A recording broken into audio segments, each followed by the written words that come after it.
Ammar TV.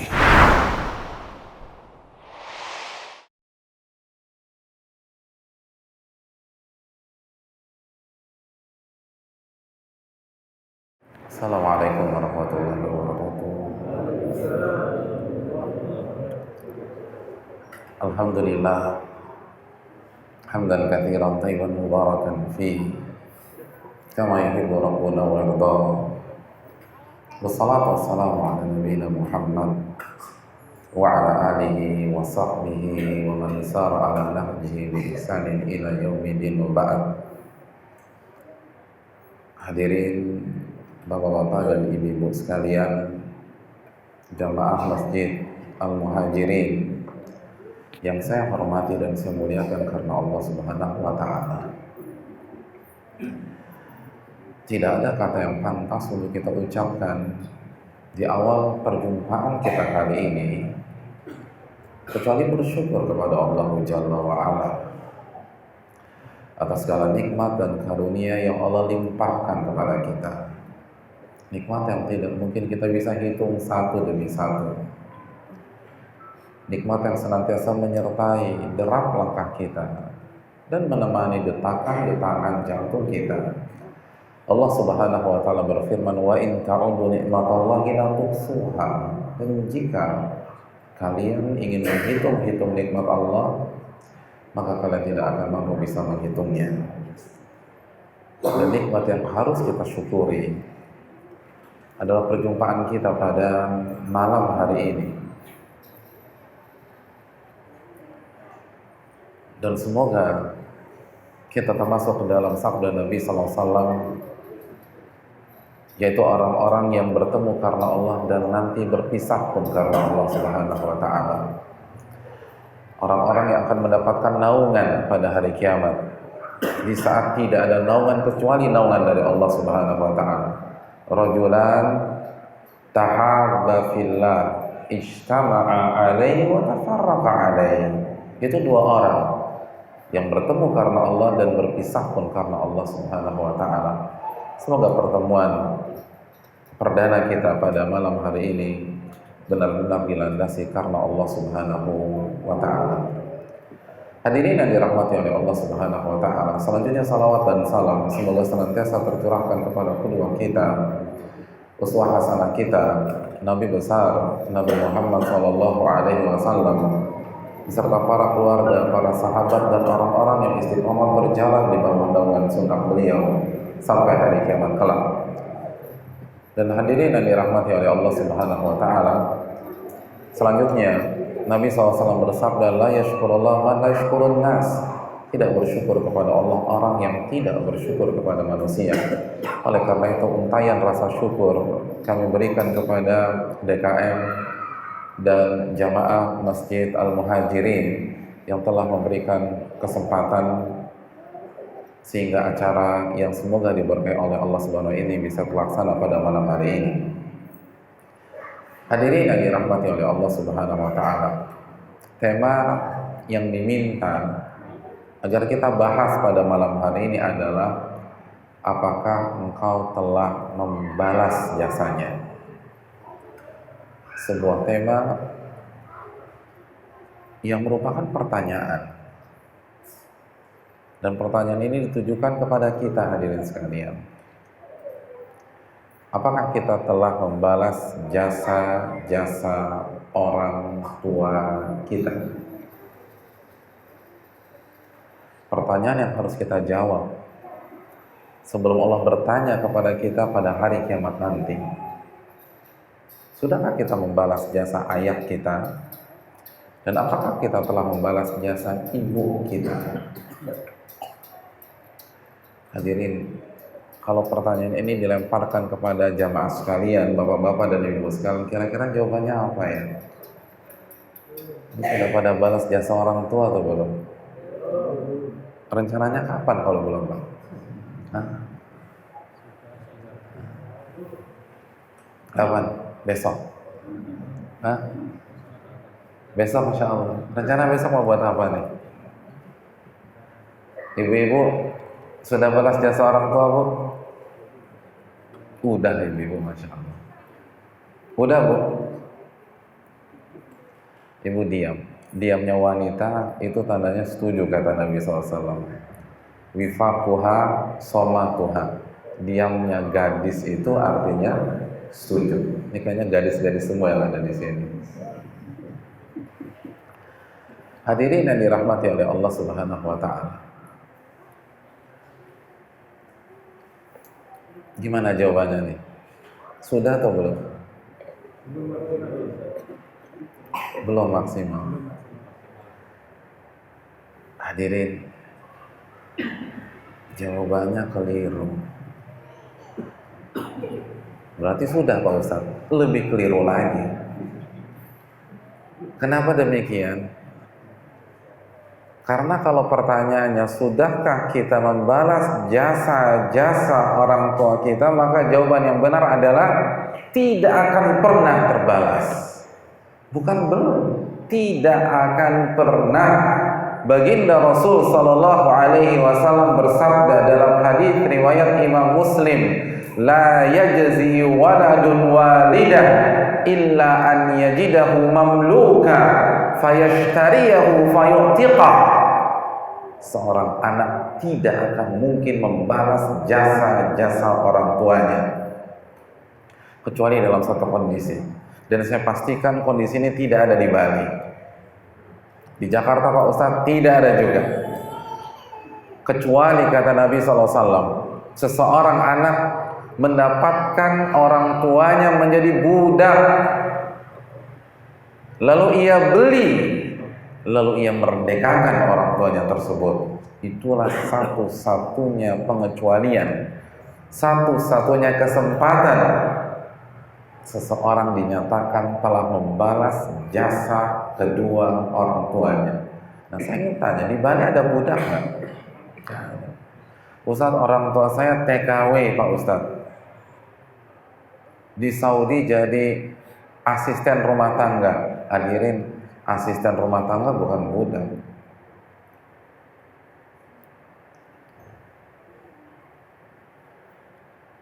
Budak itu hak milik. Hadirin yang dirahmati oleh Allah Subhanahu wa taala. Jadi satu-satunya kesempatan kita untuk dicatat sebagai orang yang mampu membalas jasa kedua orang tua kita itu jika orang tua kita menjadi budak, dan gak ada pada saat ini. Lalu kita beli dan kita merdekakan sehingga dia atau beliau menjadi orang yang merdeka dan tidak dimiliki oleh siapapun juga. Kalau kita tidak memiliki kondisi ini, dalam artian jika orang tua kita adalah orang yang merdeka, maka kita tidak akan pernah membalas jasa-jasa orang tua kita. Ustadz, orang tua saya itu miskin, dan selama ini yang kasih beras saya, yang bayar pajak rumahnya saya, yang berikan sembako saya, yang berikan seluruh kebutuhan hariannya saya. Apakah saya sudah membalas jasa orang tua saya? Belum. Dan tidak akan pernah. Tidak akan pernah. Hadirin yang dirahmati oleh Allah Subhanahu wa taala. Para ulama kita terdahulu mengatakan, "Idza kharajta min ahlika wa malika ma addaita haqqahuma." Jika Anda keluarkan seluruh yang Anda punya dari harta Anda dan keluarga Anda, istri kita, anak kita, kita kerahkan semua untuk merawat orang tua kita yang sudah terbaring misalnya di atas kasur, kita biayai mereka, semua harta kita berikan kepada beliau, Anda belum memberikan dan Anda belum membalas jasa-jasa orang tua Anda, dan tidak akan pernah sama sekali. Oleh karena itu, hadirin yang dirahmati oleh Allah Subhanahu wa taala, ada seseorang bertanya kepada Ibnu Umar, dan pertanyaan ini pun dilontarkan kepada Ubaid bin Umair, dan jawaban mereka sama. Wahai Ibnu Umar, aku menggendong ibuku dari Khurasan sampai Mekah. Lalu aku gendong ibuku pada saat beliau mengerjakan ibadah haji. Seluruh manasik haji beliau tunaikan di atas punggungku. Allahu Akbar. Khurasan. Dan seluruh ibadah haji beliau tunaikan di atas punggungku. Apakah aku telah menunaikan hak beliau dan aku membalas jasa-jasa beliau?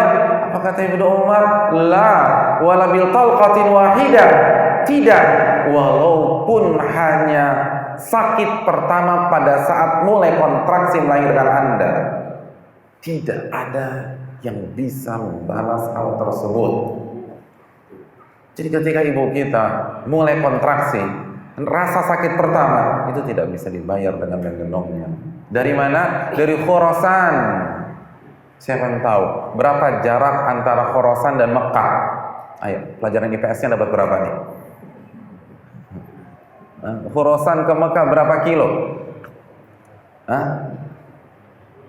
Ayo. Yang benar saya kasih hadiah. Ayo, saya kasih Lenovo. Ini bukan punya antum Pak Ustaz. Oh ya, saya balikin lagi. Oke, saya kasih iPad saya. 3, 2, 1. 2.300-an kilo.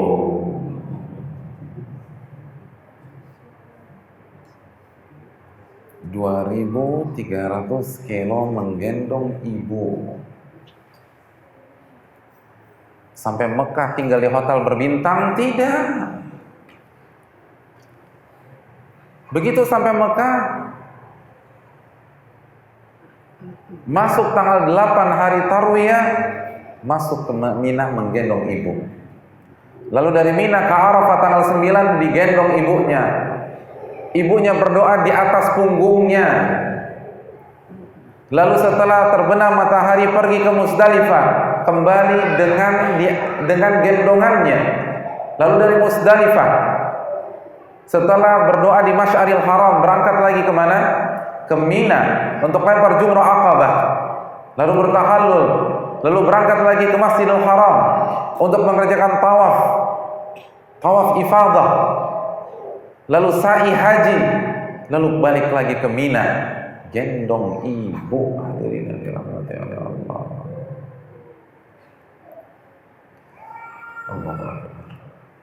Lalu 11, 12, 13 melempar jamarat, jumrah as-sughra, wusta dan aqabah di atas punggung anaknya. Apakah aku telah membalas jasa-jasanya? La wala bi talqatin wahidah. Enggak. Walaupun rasa sakit di detik pertama kontraksi Anda. Allah.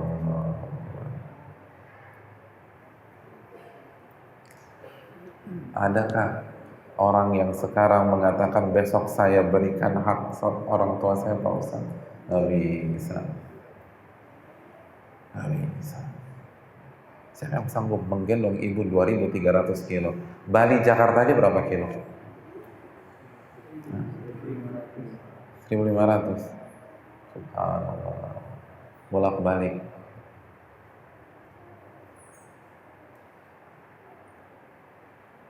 Allah. Maka inilah jawaban kita. Tidak akan kita bisa membalas jasa-jasa beliau,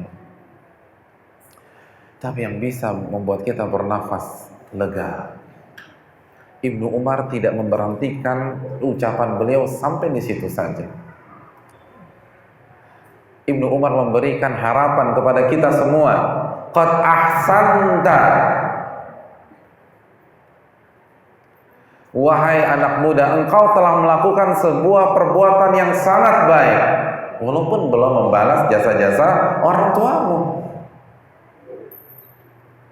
fa innallaha yajzi 'alal qalilil katsir. Dan insya Allah Allah akan membalas perbuatan sedikitmu itu dengan pahala yang berlimpah. Sedikit dalam hal apa? Sedikit jika dibandingkan dengan jasa-jasa orang tua Anda. Jadi Ibnu Umar mengatakan, Anda gendong orang tua Anda itu baru sedikit, gak banyak, sedikit. Makanya beliau mengatakan, alal qalilil katsir, sedikit. Jangan disombongkan. Nggak ada yang perlu dibanggakan. Gendong ibu dari Khurasan ke Makkah, balik lagi. Ingat balik lagi loh. 2300 baru sekali jalan. Apa ibunya ditinggal di sana, terus dikirim paket Diki? Kan nggak mungkin. Digendong lagi. Itu sedikit dibanding jasa-jasa orang tua kita.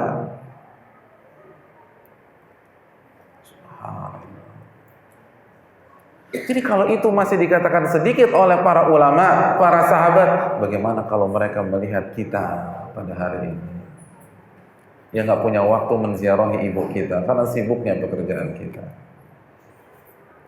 yang nggak sempat nelfon, yang tidak pernah memberikan hadiah kepada orang tua kita, jangankan menanggung kebutuhannya, kasih hadiah aja lupa, subhanallah. Yang lebih mementingkan istri dan anak-anaknya daripada dirinya dan orang tuanya. Hadirin yang dirahmati Allah Subhanahu wa taala. Begitu besar jasa orang tua kita karena nyawa, hadirin, nyawa. Ketika ibu kita melahirkan kita, nyawa yang menjadi taruhannya. Adapun menggendong ibu, bagi sebagian orang itu hanya pegel dan nyawa tidak bisa dibandingkan dengan pegel dan linu. Nyawa. Hadirin yang dirahmati oleh Allah Subhanahu wa taala. Oleh karena itu, pada kesempatan kali ini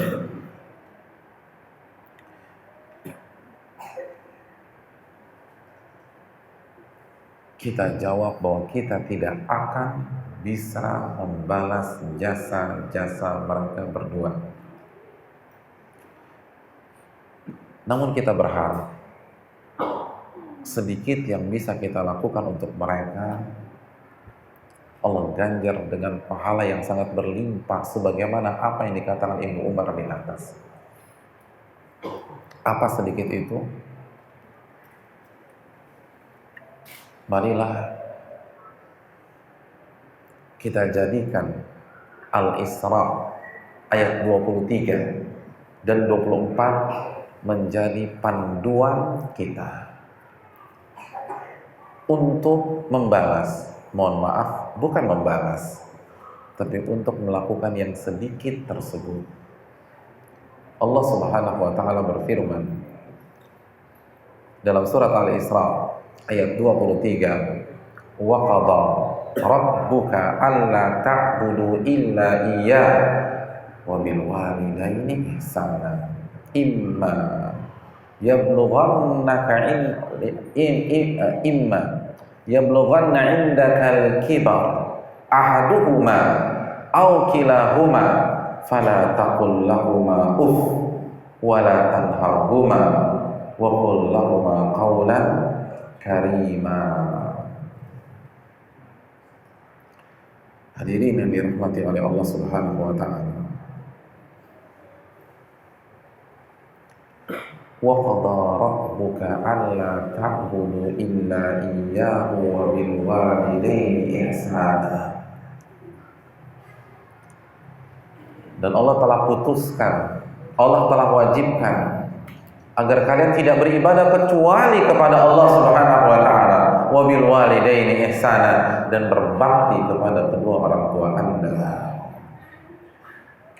Imma yablughanna indakal kibara ahaduhuma aw kilahuma fala taqul lahumā uff. Dan apabila salah satu di antara mereka atau kedua-duanya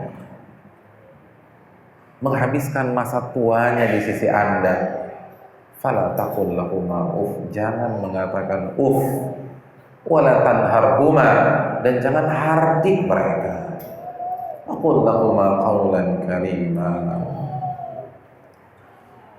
dan ucapkanlah kata-kata yang mulia di hadapan mereka. Wakhfid lahuma janaha dhulli minar rahmah,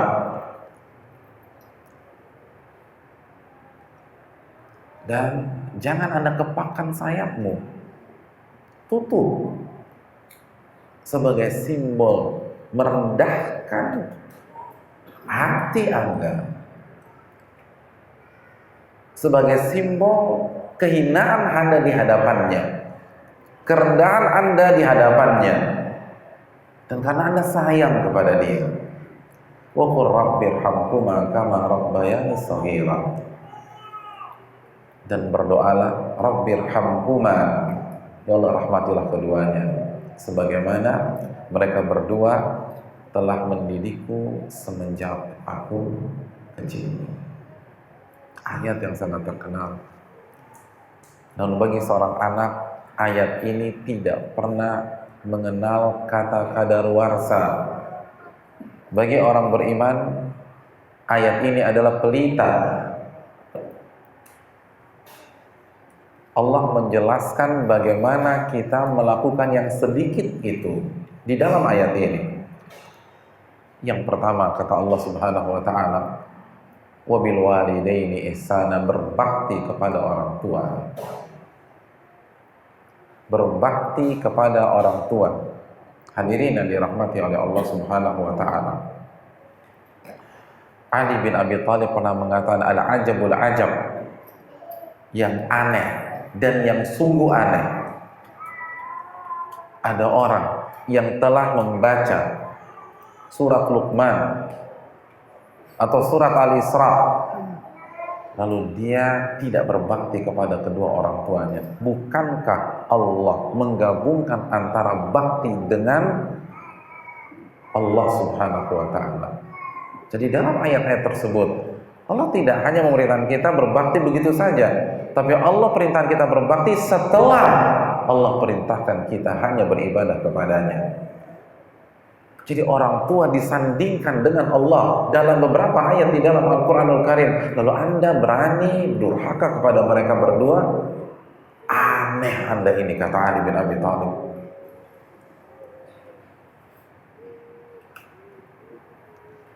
Allah Subhanahu wa ta'ala menggabungkan perintah berbakti kepada orang tua dengan perintah mentauhidkannya, itu agar setiap anak benar-benar takut kalau bermain di sini, takut kalau berani durhaka kepada orang tuanya. Lalu ada anak-anak yang nekat bersikap keras kepada orang tuanya, menghardik orang tuanya, memukul orang tuanya, meninggalkan orang tuanya. Ali bin Abi Thalib geleng-geleng kepala, hadirin sekalian. Ini aneh bin ajaib. Ini cari mati, kata Ali bin Abi Thalib. Dia nantang Allah Subhanahu wa taala. Hadirin yang dirahmati oleh Allah Subhanahu wa taala. Ya simpel aja deh. Ada orang yang biasa direndahkan, dihina atau dilecehkan oleh seorang preman. Suatu ketika ini orang yang biasa diremehkan, direndahkan, itu jalan berdua dengan Panglima TNI, Pak Muldoko misalnya. Kira-kira ketika lagi jalan berdua, si preman ini berani caci maki orang apa tidak? Nggak berani. Orang di bareng sama Pak Muldoko, mau mati dia. Nggak berani. Kalau sendirian mungkin lah, tapi ini lagi bersama Panglima TNI.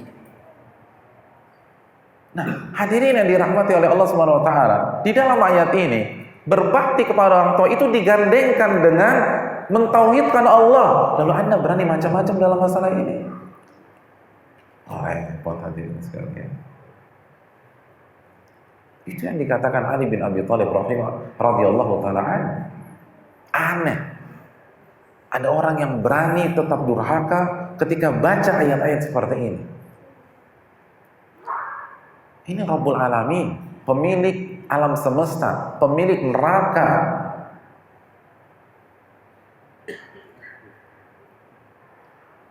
Hadirin yang dirahmati Allah. Apa itu berbakti? Apa itu berbakti? Ingat,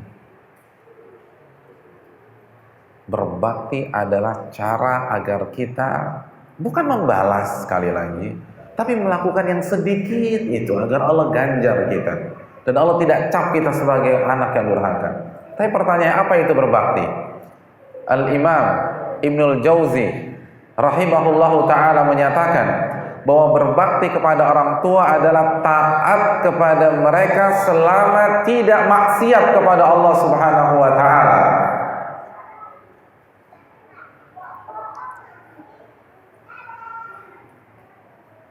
Simpel ya? Enggak berat ya. Kita wajib taat kepada keduanya, apapun perintahnya, apapun larangannya, kecuali jika orang tua kita mengajak kita bermaksiat. Saya ingin tanya kepada hadirin yang dirahmati oleh Allah Subhanahu wa taala, maksiat itu apa sih Bapak-bapak Ibu sekalian? Kita kan sering dengar kata maksiat, maksiat, maksiat. Apa itu maksiat? Ya. Apa? Melanggar perintah Allah maksiat.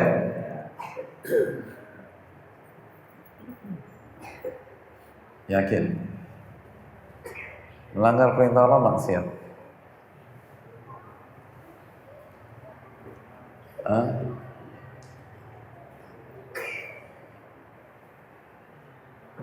Ada lagi? Menentang perintah Allah. Hadirin, kurang sedikit maksiat itu dua, kata para ulama: meninggalkan kewajiban dan mengerjakan yang haram. Ustaz, kan sama aja beda, karena perintah itu ada yang wajib, ada yang sunnah. Saya ingin tanya kepada hadirin sekalian,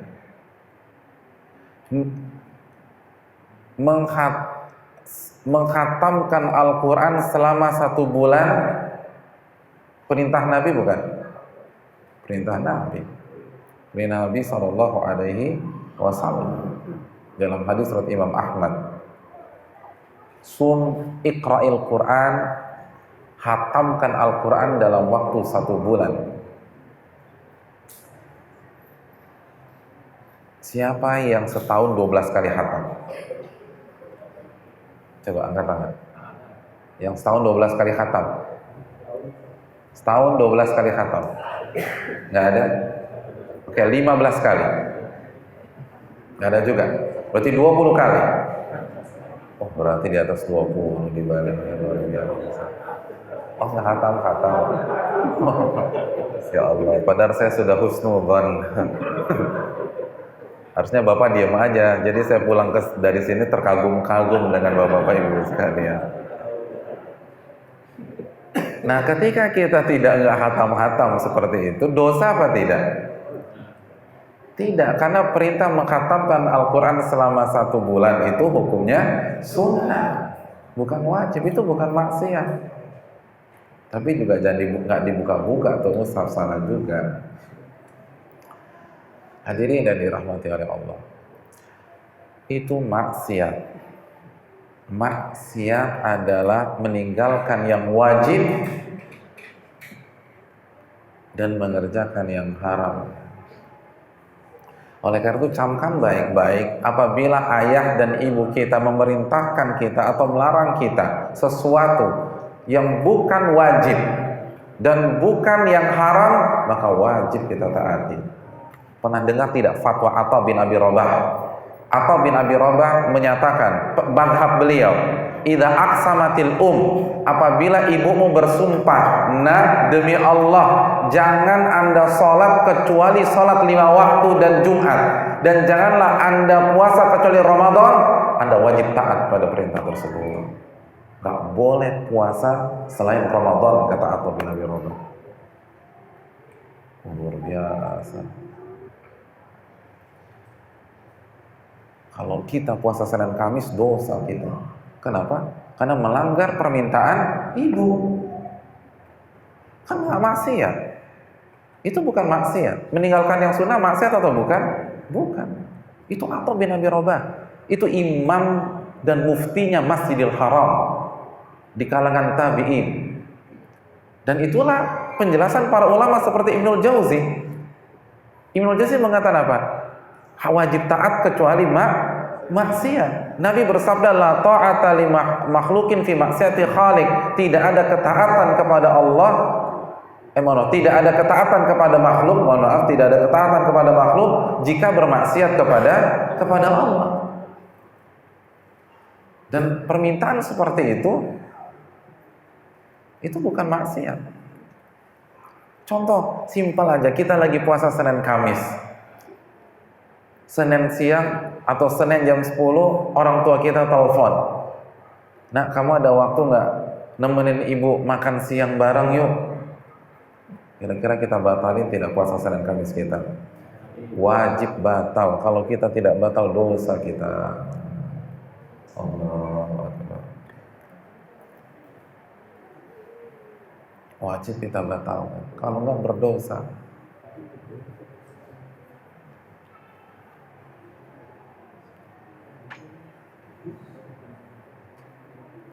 Hadirin yang dirahmati oleh Allah Subhanahu wa taala. Makanya siapa yang masih ingat kisah dalam Adabul Mufrad yang dikeluarkan Imam Bukhari, ketika ada seseorang dari Bani Israel yang ketika dipanggil ibunya dia sedang sholat sunnah,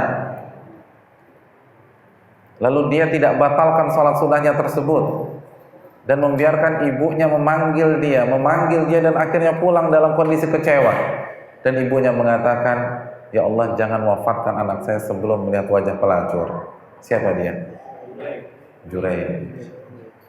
Masya Allah. Hadis itu sahih, bisa dicek dalam Adabil Mufrad Sahih Bukhari. Adil Mufrad karya Imam Bukhari.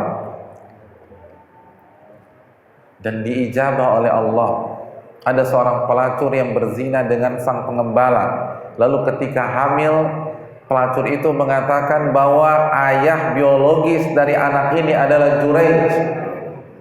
Akhirnya masa keburu tersulut emosi dan menghancurkan rumah ibadah Juraij. Lalu Juraij dipanggil dan diadili. Dan ketika berada di hadapan penguasa pada saat itu, dipertemukanlah dengan sang pelacur. Maka Juraij tersenyum kecil. Dan dia melihat wajah pelacur tersebut. Lalu Juraij mengatakan, boleh saya bicara dengan anak ini? Boleh. Siapa bapakmu? Maka anak itu dengan izin Allah mengatakan pengembala. Karamah, karena Juraij wali, tapi dia melakukan kesalahan kecil, kesalahan tersebut. Akhirnya dibebaskanlah Juraij dan tempat ibadahnya mau dibangun dengan emas, dan beliau mengatakan jangan, yang biasa saja. Lalu Juraij ditanya, kenapa Anda sempat tersenyum pada saat itu? Saya teringat doa ibu saya. Ini karena kesalahan saya waktu dulu. Apa kesalahannya? Tidak membatalkan sholat sunnah. Allahu Akbar. Jadi tidak membatalkan sholat sunnah ketika dipanggil ibu itu kesalahan. Itu sholat sunnah, hadirin. Kita nongkrong sama temen, ibu kita panggil di silent handphonenya, miss call 15 kali, na'udzubillah min dzalik. Lalu udzur syar'i, Allahu Akbar. Ini sholat sunnah. Orang tua panggil, batalkan. Karena ini bukan maksiat. Membatalkan ibadah sunnah hukumnya apa? Makruh, kata para ulama fikih. Bukan maksiat. Dan apabila apabila dibatalkan karena perintah orang tua, maka mendapatkan pahala. Makanya sebagian fatwa para ulama terdahulu mengatakan barang siapa yang membatalkan puasa sunnah karena permintaan orang tua, maka dia tidak perlu mengqadha puasa sunnah tersebut, karena otomatis dia mendapatkan dua pahala, pahala puasa sunnah dan pahala birrul walidain.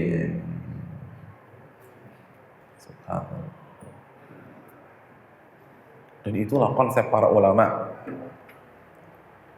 Al-Imam Haywah ketika lagi mengisi kajian seperti saat ini, itu ibunya datang dan berdiri di pintu masjid. Apa kata ibunya? Ya Haywah, bangun.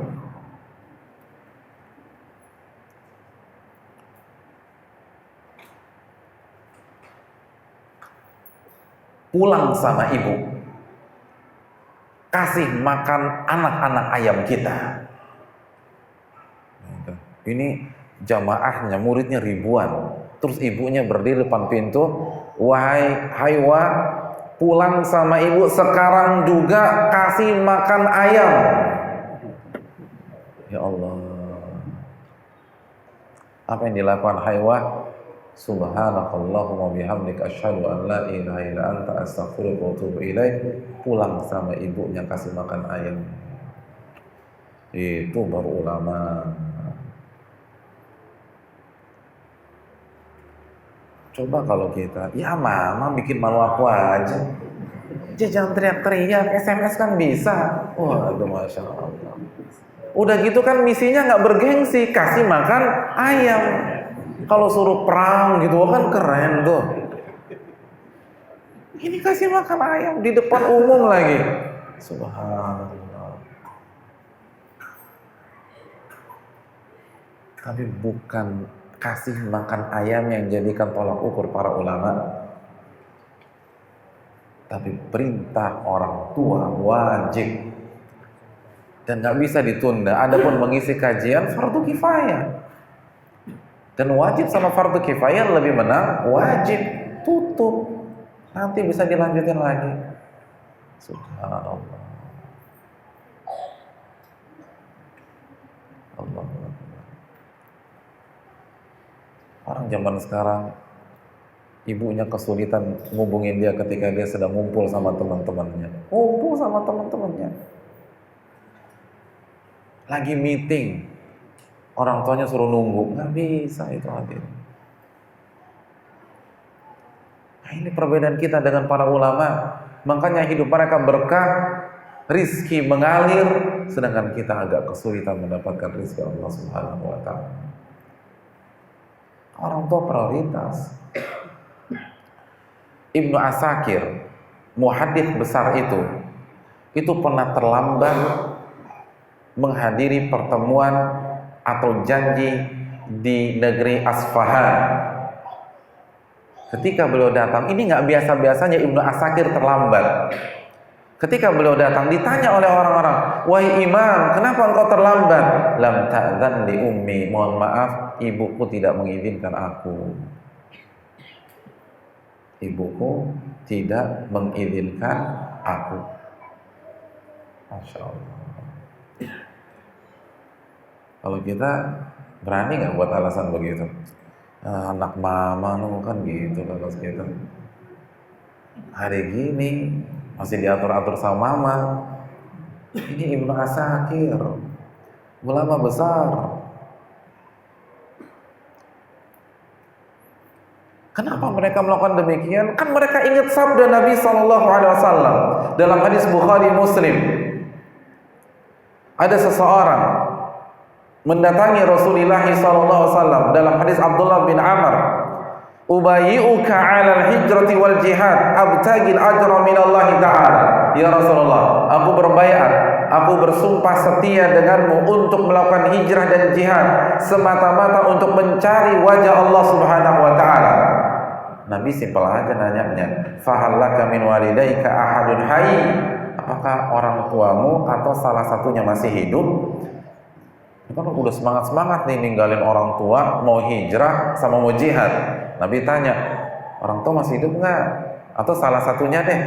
Bal kilahuma, kata orang ini, kedua-duanya masih hidup ya Rasulullah.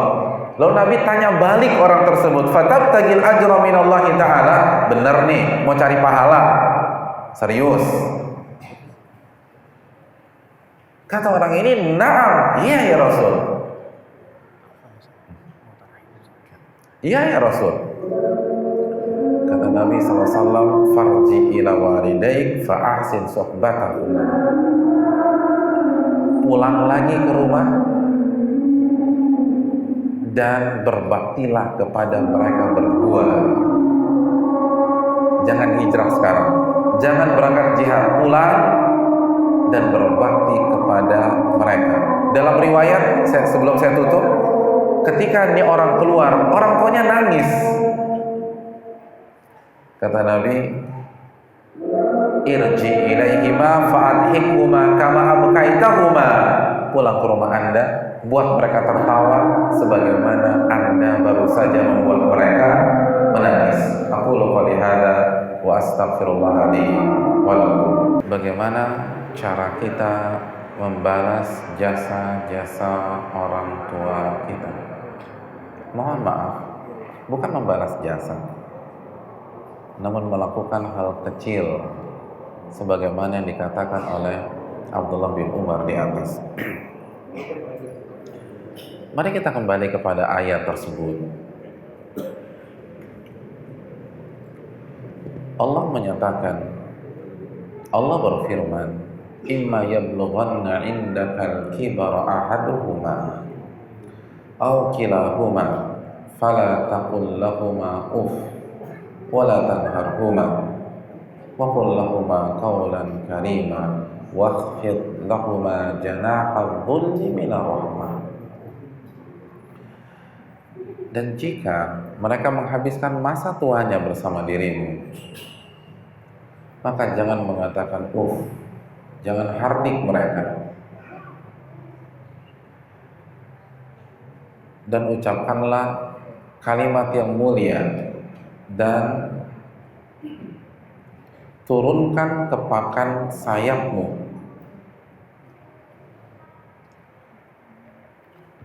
Bertawaduklah, rendahkan dirimu di hadapan mereka. Tunjukkan bahwa Anda itu rendah,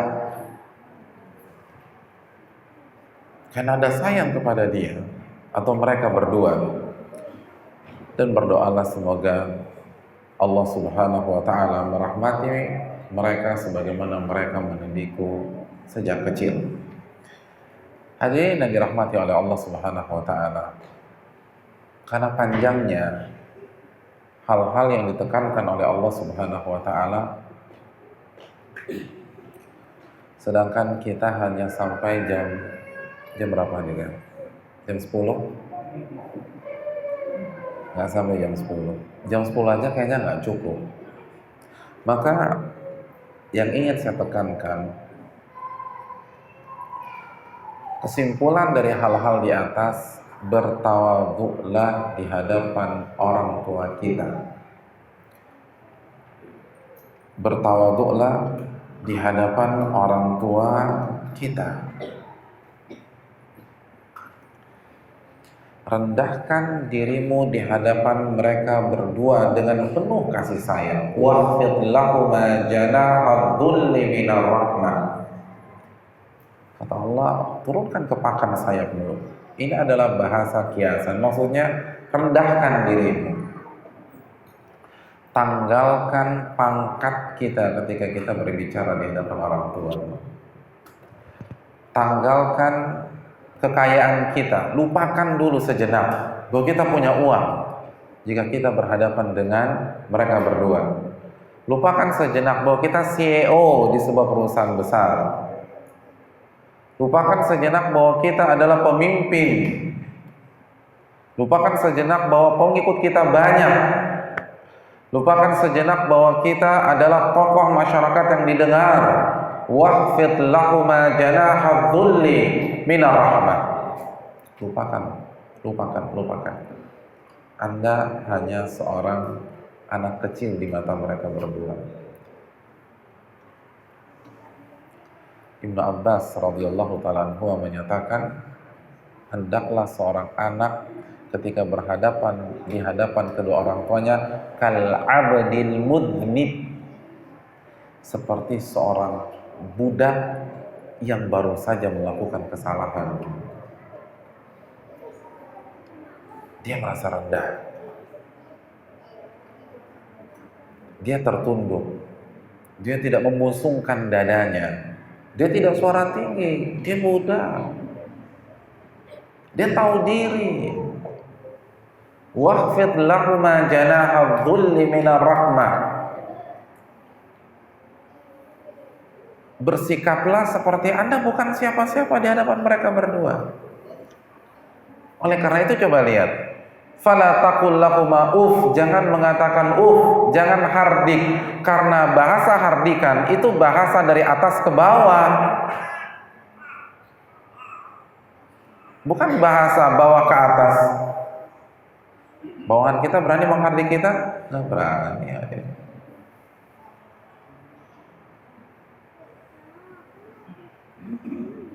Hadirin yang dirahmati oleh Allah Subhanahu wa taala. Ini penting. Rendahkan diri kita.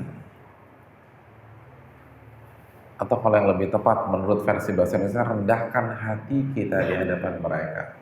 Kalau rendah diri itu artinya apa? Minder ya. Nah, ini rendah hati, hadirin yang dirahmati oleh Allah. Rendahkan hati kita di hadapan mereka. Ini penting. Ini yang diminta oleh Allah Subhanahu wa taala. Jangan bawa-bawa pangkat. Dan ini yang dilupakan oleh banyak anak. Mentang-mentang sudah pintar bahasa asing, sudah memiliki titel, usahanya sukses, mereka sombong di hadapan kedua orang tuanya. Hadirin yang dirahmati oleh Allah Subhanahu wa taala. Lihat bagaimana para ulama kita. Mereka tidak membawa nama besar mereka di hadapan kedua orang tua mereka. Mereka bertawadhu. Abu Hanifah itu punya ibu yang unik. Ibu yang unik. Jadi ibunya ini terkadang kurang yakin sama anaknya. Kalau ada masalah nanyanya kepada orang lain.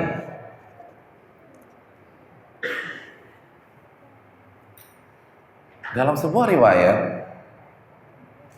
ibunya mengajak si anak, siapa nama anaknya? Abu Hanifah, ke kajian Umar bin Dar.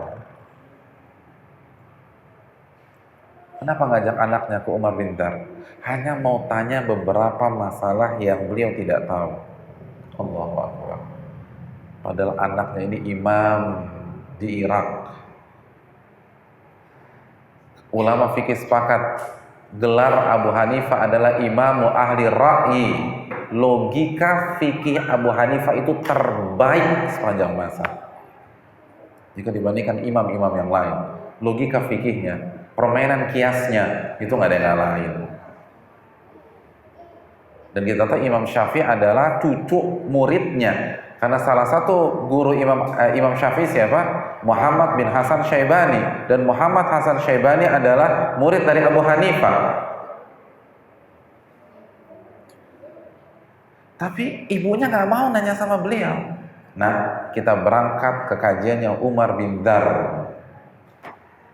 Subhanallah. Ini biasa orang tua. Saya punya teman dia dokter gigi, ibunya nggak pernah mau diperiksa sama dia. Karena mungkin kan namanya orang tua yang ingetnya yang dulu-dulu. Anak saya dulu suka bolos, manjat pagar, benar nggak sih dokter gigi? Kan gitu ya. Kan dulu saya yang dipanggil sama guru BP-nya. Atau kan kadang-kadang orang tua sesukses apapun di mata beliau kita hanya seorang bayi mungilnya, nggak lebih dari itu. Pokoknya itu anak saya. Makanya siapa yang punya pengalaman kalau orang tuanya datang ke rumah itu langsung secara otomatis cari pakaian kotor dicuciin sama beliau gitu loh. Jadi kayak yang diingatnya tuh nyuci popok kita mungkin gitu loh. Itu sudah otomatis.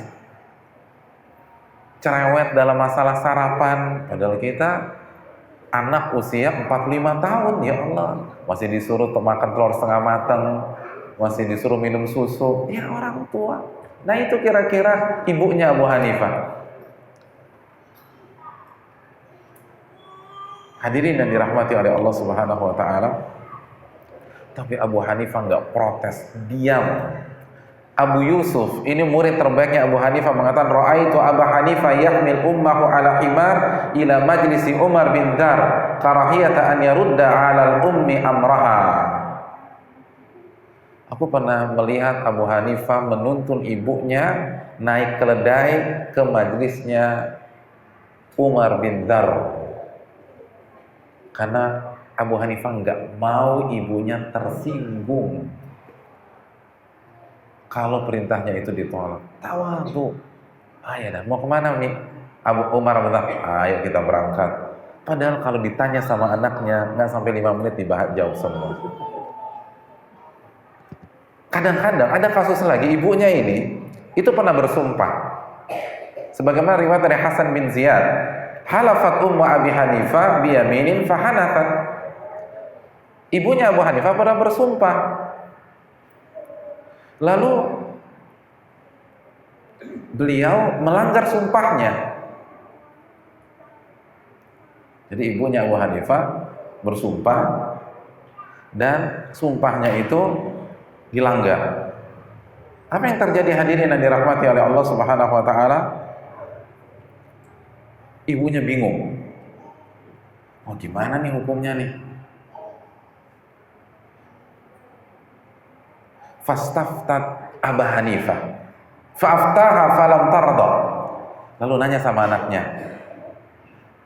Umi ini bersumpah. Terus dilanggar. Gimana solusinya? Ini dijawab sama Abu Hanifah. Abu Hanifah membawakan surat Al-Maidah ayat 89. Fakaffaratuhu it'amu asyarati masakin min awsati ma tut'imuna ahlikum aw kiswatuhum aw tahriru raqabah. Faman lam yajid fasiyamu thalathati ayyam. Dzalika kaffaratu aymanikum idza halaftum.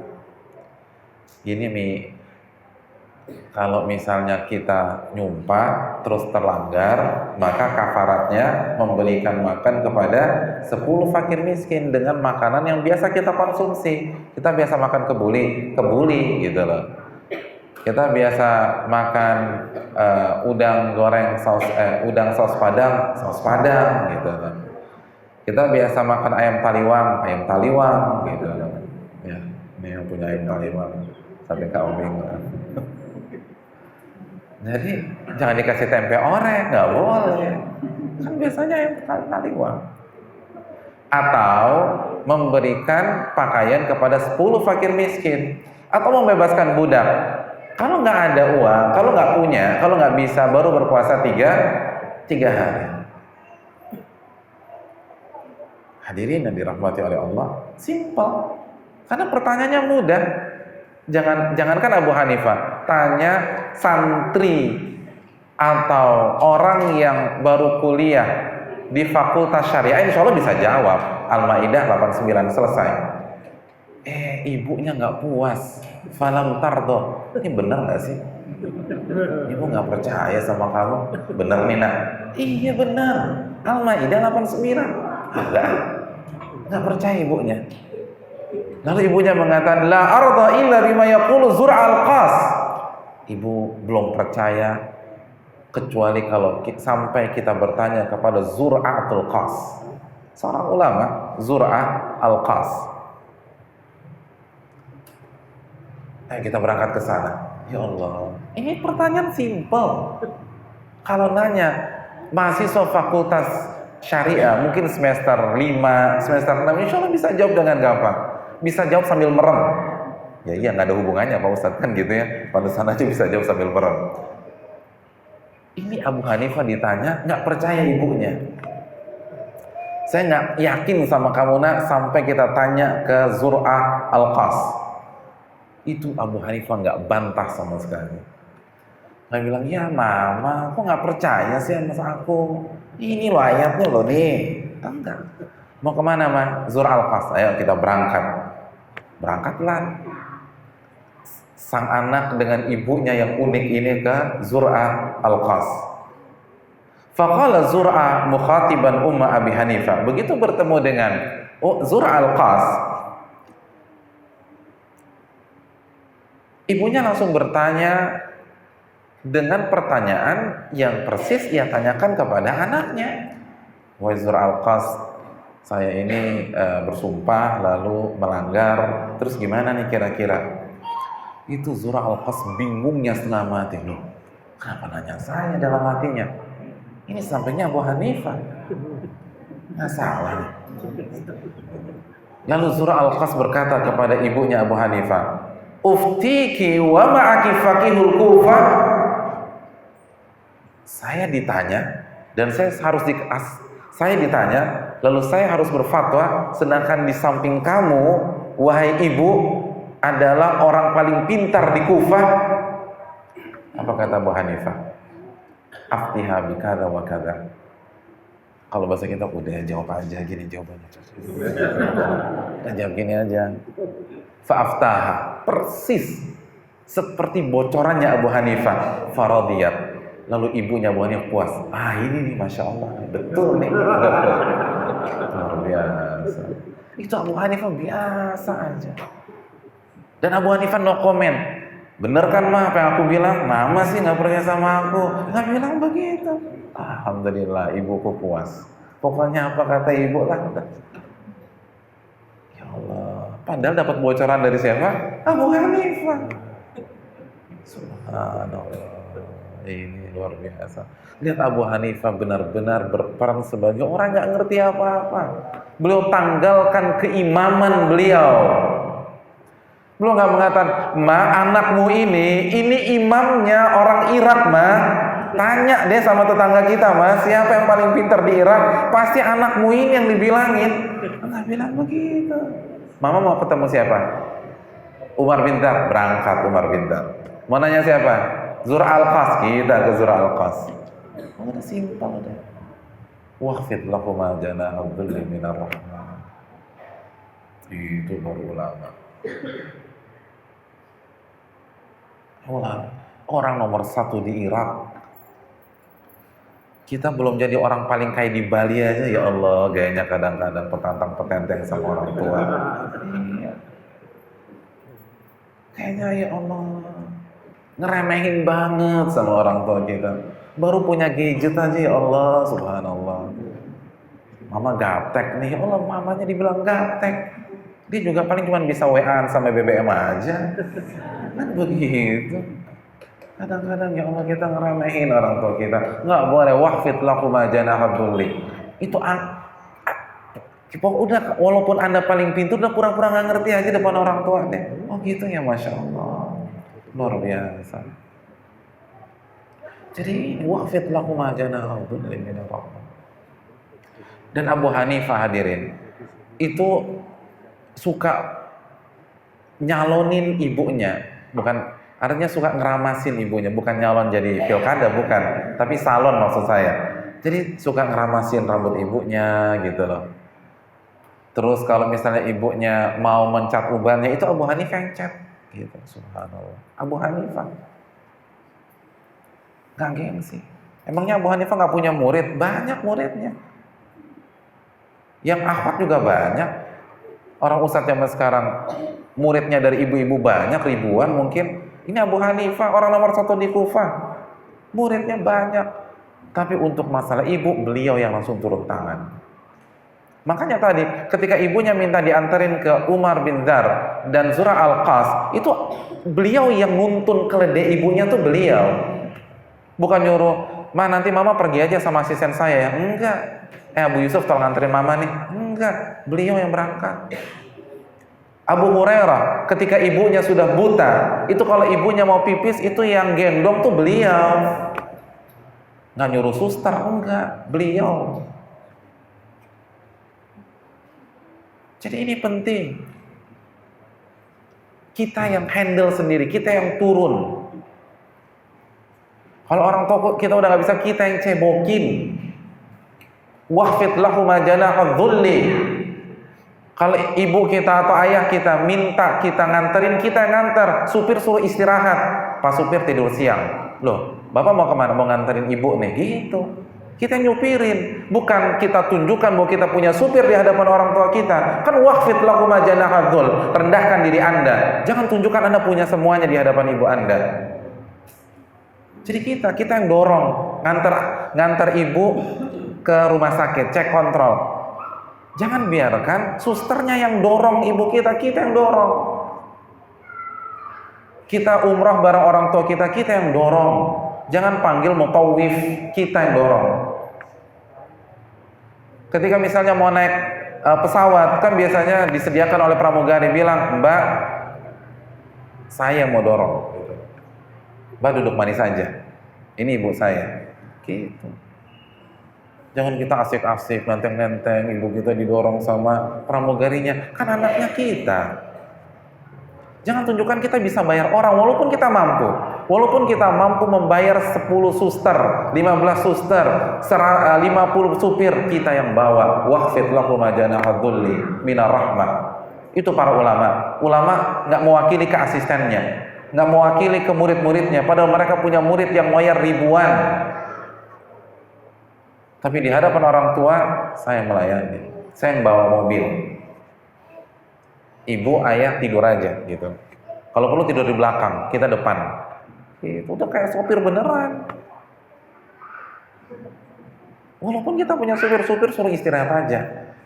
Kita. Orang tua datang, kita yang buatin teh, kita yang buatin kopi, kita atau istri kita. Udah, Mbak, kalau masalah orang tua kita yang tanganin. Mbak santai aja di dapur. Walaupun pembantu kita 15, 20. Kan ingat kata Ibnu Abbas, kal abdil mudnib, jadilah seperti budak. Jadi kita yang kerja. Kita yang kerja. Ini yang perlu kita camkan. Bukan kasih yang lain, kita.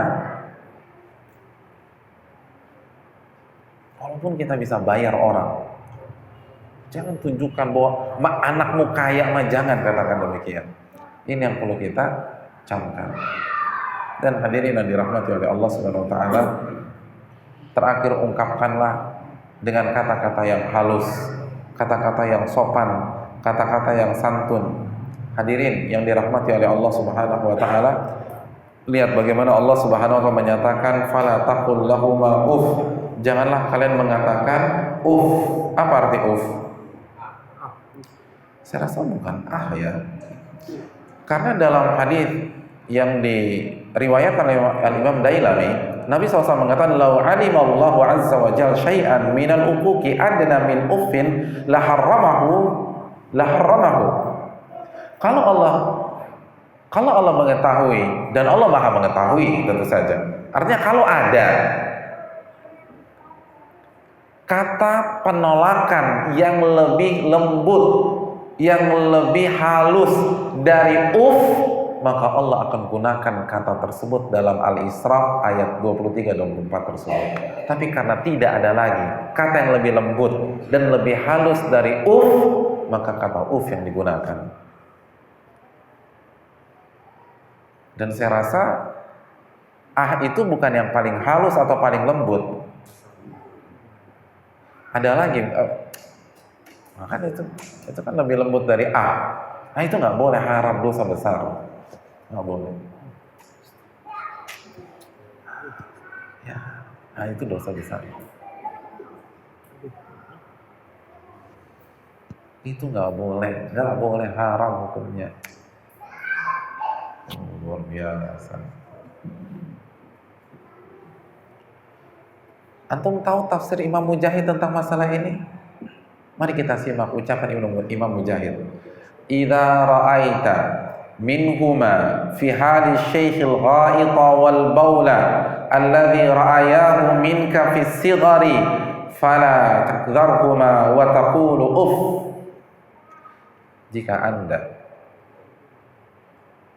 melihat urin mereka atau pup mereka, ketika mereka sudah tua, mereka sudah manula, mereka sudah berbaring, mereka pakai pampers, lalu kita buka pampersnya, lalu kita lihat kotoran mereka, kotoran yang mereka lihat dari dubur kita pada saat kita masih balita, maka jangan komentar dan jangan ucapkan kalau tidak dosa besar.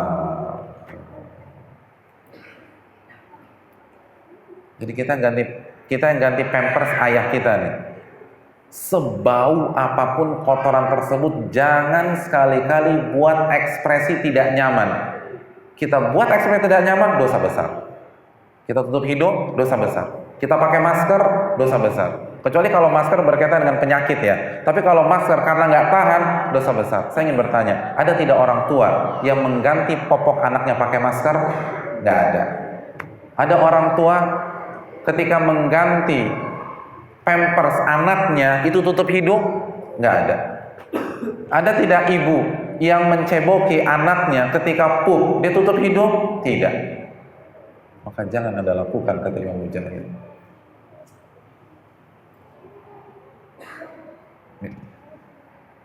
Kalau kita bersihkan kita begini-gini, dosa besar. Dosa besar. Nggak boleh.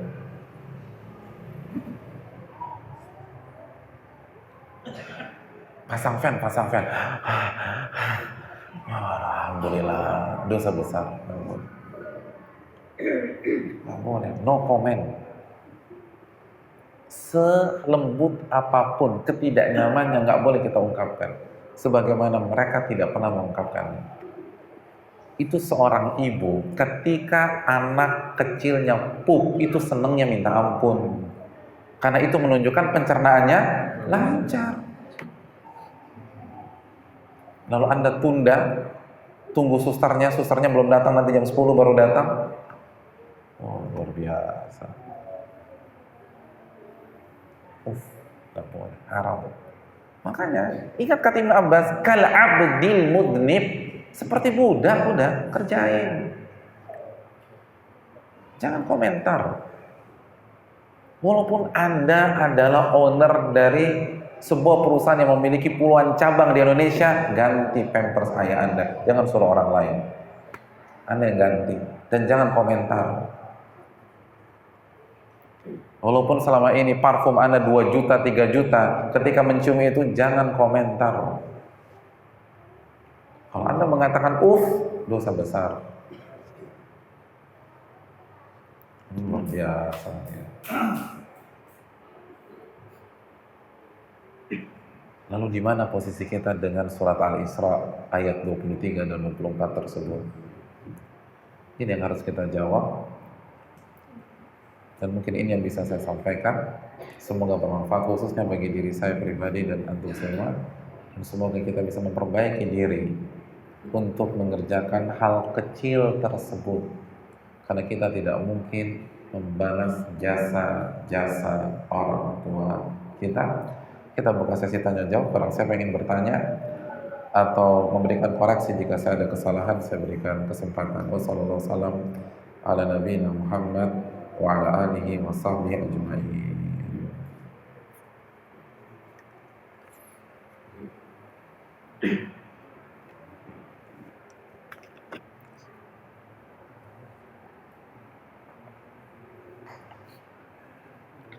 Assalamualaikum Ustaz, saya mau nanya. Silakan Pak. Bismillahirrahmanirrahim. Assalamualaikum warahmatullahi wabarakatuh. Waalaikumsalam. Saya mau nanya hal tentang kesalahan kita kepada orang tua, yang selama ini saya sudah merasa banyak dosa kepada orang tua. Yang banyak yang tulus, banyak kata yang mencela gitu. Tapi saya saat ini tidak punya kesempatan untuk tobat kepada orang tua, karena orang tua sudah almarhum. Terus apa yang harus kita lakukan? Iya, terima kasih jazakallahu khair atas pertanyaannya. Pertanyaan yang bermanfaat untuk kita semua. Karena pertanyaan ini saya rasa dialami oleh banyak orang. Dan mungkin kita yang berada di masjid ini, kita pernah suara tinggi, kita pernah mungkin melawan orang tua kita, padahal saja dosa besar, apalagi nantang, apalagi main tangan, naudzubillah min dzalik. Nggak tahu kita dosa kita seperti apa. Hadirin yang dirahmati oleh Allah, perlu kita camkan bahwa materi ini bukan hanya untuk orang-orang yang masih memiliki orang tua, namun untuk kita semua. Walaupun orang tua kita sudah tiada, kita harus belajar bab birrul walidain. Agar apa? Agar kita bisa mengevaluasi kinerja kita pada saat mereka hidup waktu itu. Karena kalau kita tidak tahu ilmunya, kita tidak pernah merasa bersalah. Kita berpikir sudah menjadi anak yang paling berbakti. Tapi coba kita dengar riwayat Ibnu Umar tadi. Khurasan, Mekah, 2.300 kilo gendong ibu. Habis kita udah. Nggak ada udah kayak dia. Siapa yang bisa begitu? Nah itu kan penting. Kadang-kadang ini kita egoisa, ini kayak orang paling berbakti di dunia. Anda belum melakukan apa-apa. Dan itu saja di komentari Ibnu Umar, la wala bitalqatin wahidah, belum dan tidak akan. Karena kalau kita tidak belajar, sekali lagi kita merasa baik-baik saja. Dengan kita belajar, kita jadi tahu kesalahan kita, sehingga sebelum kita meninggal dunia, kita sempat bertobat kepada Allah Subhanahu wa Ta'ala. Karena Nabi mengatakan sallallahu alaihi wasallam, la jannatul aqa, tidak akan masuk surga orang yang durhaka kepada kedua orang tua. Kalau saja dikategorikan kedurhakaan, apalagi yang lain. Hadirin yang dirahmati oleh Allah. Poin yang kedua, dan ini kabar gembira buat kita semua, tidak ada kata terlambat malam yughargir, selama nyawa belum ada di tenggorokan. Ustaz, tapi orang tua kita sudah meninggal, walaupun sudah meninggal. Hadirin yang dirahmati oleh Allah. Tapi gimana minta maafnya? Bukankah syarat taubat, kata Imam Nawawi, harus minta maaf kalau berkaitan dengan hak orang? Kan begitu ya? Hadirin yang dirahmati Allah. Betul. Tetapi ada pengecualian. Kalau Allah benar-benar melihat keikhlasan dan ketulusan kita dalam bertobat, maka Allah akan bantu kita pada hari kiamat. Walaupun kita belum pernah minta maaf kepada yang kita zalimi dan juga orang tua kita. Dalilnya apa? Hadis Muslim tentang kisah pembunuh 100 nyawa. Saya ingin tanya, dosanya apa? Membunuh 100 nyawa. Pertanyaan kedua saya, sudah sempat minta maaf atau belum nih orang? Belum. Tapi endingnya, akhirnya masuk surga neraka? Surga. Kenapa? Karena dia benar-benar bertobat, tobatan nasuha.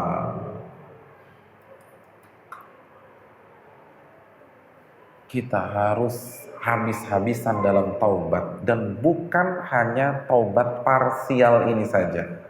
Kita harus menjadi anak yang saleh, benar-benar hijrah. Lihat pembunuh 100 nyawa ini.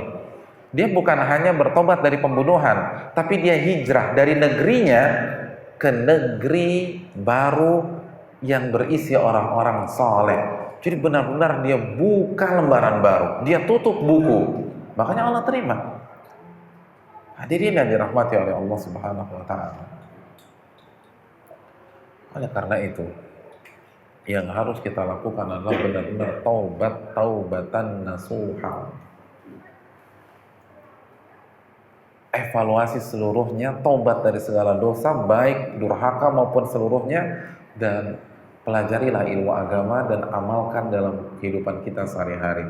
Jadilah orang yang saleh, jadilah orang yang taat, jaga sholat 5 waktu, jaga hal-hal yang wajib, jadi suami yang bertanggung jawab, jadi seorang saudara yang tahu silaturahim, jadilah hamba Allah yang mentauhidkan Allah, jadilah umat Nabi yang mengikuti sunnah Rasul SAW dan seterusnya.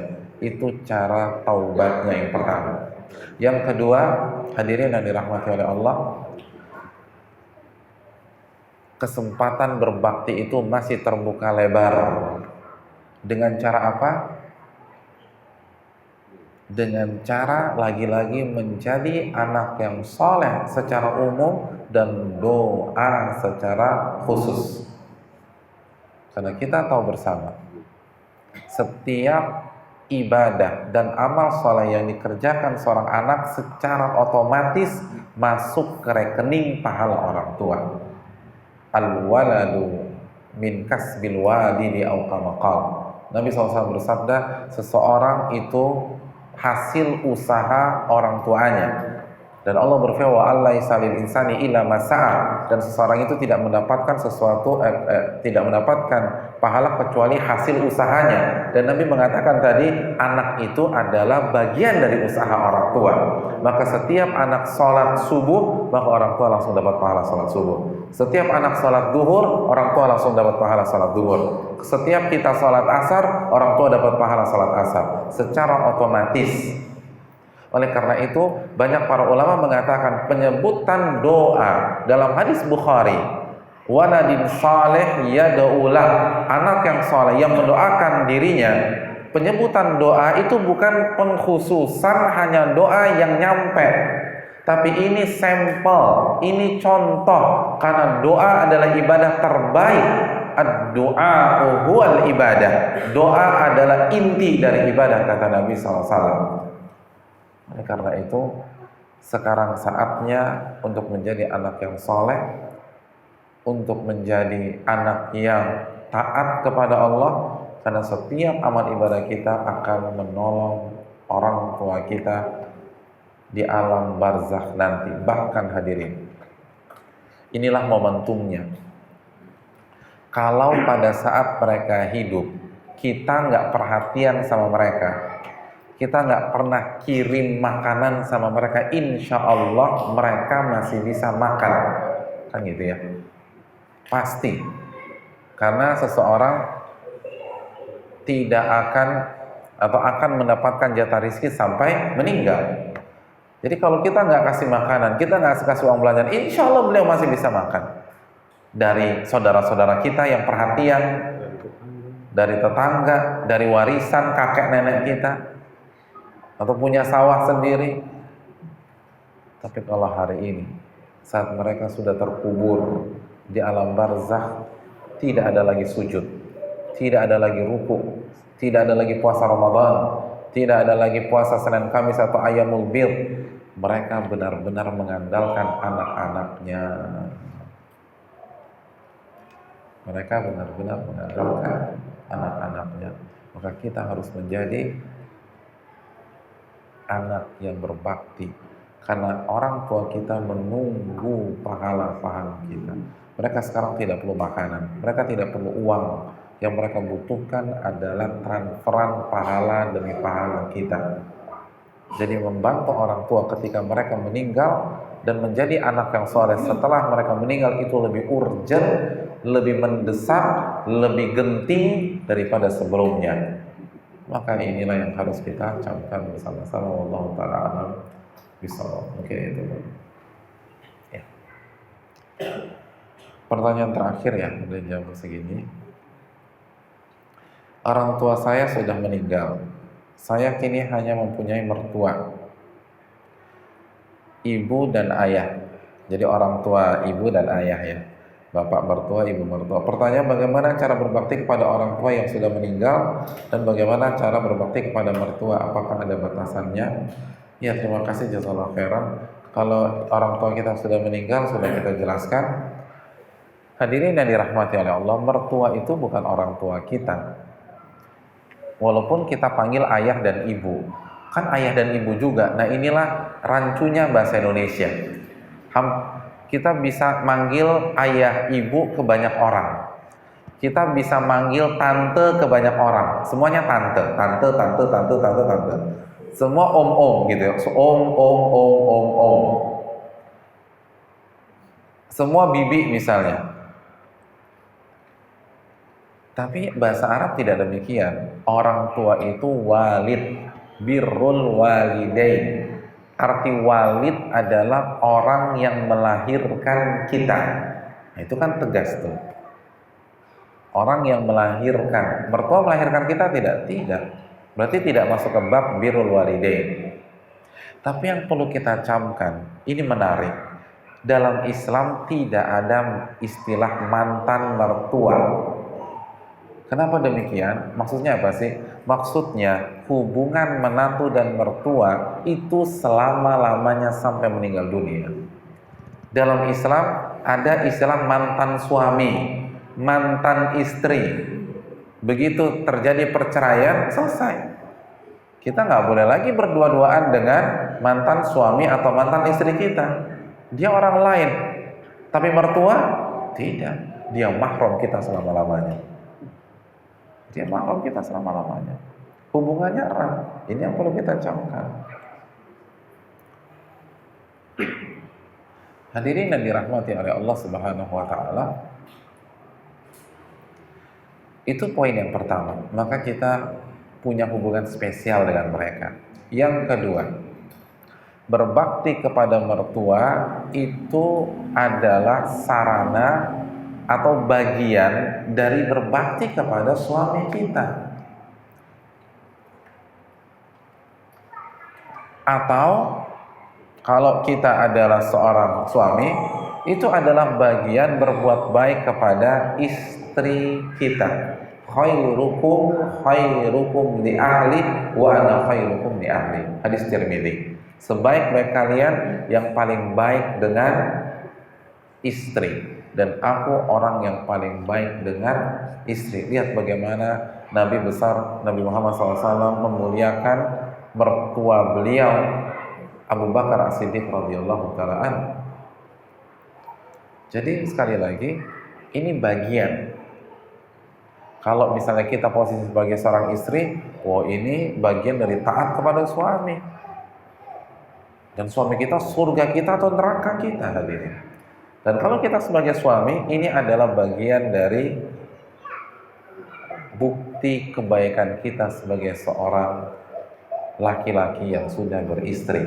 Khairukum li ahli wa ana khairukum li ahli. Sebaik-baik kalian yang paling baik dengan istri, dan aku adalah orang yang paling baik dengan istri. Dan salah satu cara kita berbuat baik dengan istri, kita baik dengan orang tua istri kita.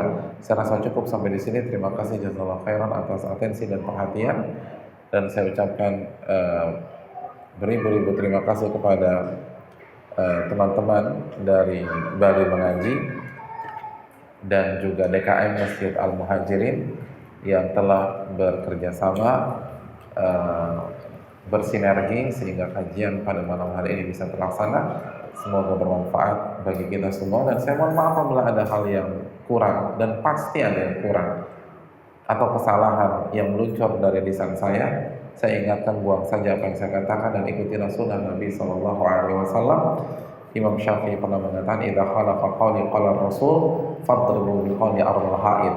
Apabila ucapanku bertentangan dengan sunnah Rasul, buang saja ucapanku ke tembok. Kalau ulama sekali beliau mengatakan demikian, apalagi orang kecil yang sedang berbicara di hadapan jamaah sekalian. Ini saja bisa disampaikan. Subhanakallahumma wa bihamdika asyhadu an la ilaha illa anta astaghfiruka wa atubu ilaik. Assalamualaikum warahmatullahi wabarakatuh.